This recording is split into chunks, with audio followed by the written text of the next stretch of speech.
So, when it comes to paying taxes, not many people like it.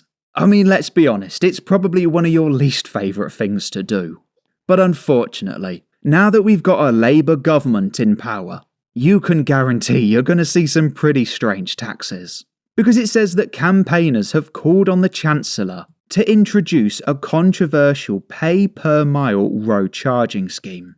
And at the moment this is just on electric cars. And they do have a reason as to why they're going to put this in place. But honestly, that reason's absolutely awful. Because it says that they're warning of a £5 billion black hole in tax revenue. It just makes no sense. Because these people that would have bought these electric cars, they would have done so based on some set of certain conditions. Like, these people have done the maths.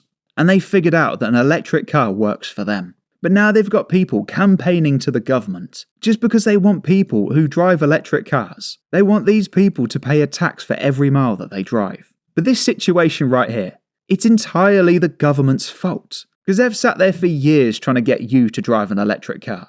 And they tried to convince people by saying that it was going to be cheaper to do so. But when they come out the woodwork a couple of years later, and they say, do you remember that tax that we removed for you?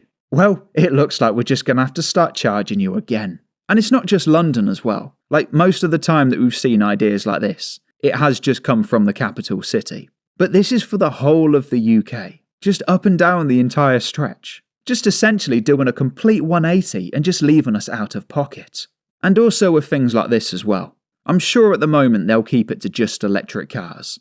But you can almost guarantee, I don't even need to tell you, you can almost guarantee that every single car on the roads one day will be being charged per mile. But yeah, let me know what you think.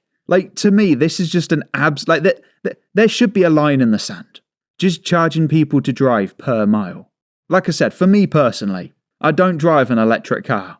But that is an absolute red line that they're recommending that the government should cross. And thank you for becoming one of the 49,110 Clown World subscribers. This country has gone crazy.